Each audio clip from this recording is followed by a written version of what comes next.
පාන්දර 2:15ට බස් එක දාගන්න. සීට් එක වාඩි වෙලා මම හොඳ නිින්දක් ගන්නවා. එක පාරට ඇහැරෙනකොට එළිය වැටෙනවා. අදාළ තැනින් මම බැස්සා. බස් එක මාව පාස් කරගෙන ගියා. ලස්සන බස් එක. එහෙම තමයි මගේ හිත කිව්වේ. මේ ලස්සන බස් එක පිටෝසර ලස්සන වචන පෙළියක් ගහලා තිබුණා. මිනිසා වෙනුවෙන් නොනිදෙන මිනිසා.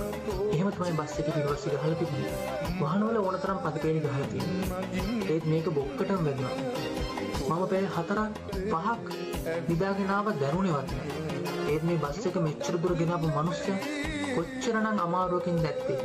ඔක්කොම කියන විදිහට බස් කාර්යය පාරේ යන්න දන්නේ නෑ ඔක්කොම. මිනිස්සු මරන්න යන්නේ.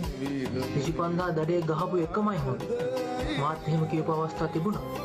ඒත් හිතපන් මේ බස් ඩ්‍රයිවර් කෙනෙක් ලංකාවේ ඉන්න මිනිස්සු වෙනුවෙන් කොච්චර මහන්සි වෙනවද කියලා. රෑලි වෙනකම් නිින්දක් නැහැ. ගෙවල් දොරවල් වල යන්න වෙලාවක් නැහැ. ඒත් හැමදාම උඹලට ඕන වෙලාවට පාන්දර හෝ මහරෑ බස් එකෙන් ඕන තැනට වෙලාවට ගෙනියනවා. සැපට වාඩි වෙලා නිින්දක් දාන්න තියෙන්නේ. ඒත් අර මිනිස්සයා කොච්චරනම් ගේමක් ගහනවද? බස් එක ඇතුලේ මිනිස්සු 50-60ක් ඉන්නවා. මේ ඔක්කොගෙම ජීවිත තියෙන මිනිහගේ ඇතුලේ. පොඩ්ඩක් හදිසි වෙලා ඉරක් දෙකක් කපලා වැඩ කිලෝමීටර් 100කට පාගලා අපිට ඕන වෙලාවට ඕන තැනින් පරිස්සමෙන් බස් යනවා. තව බස් එකක් සෙට් වුණාම රේස් එකක් යනවා.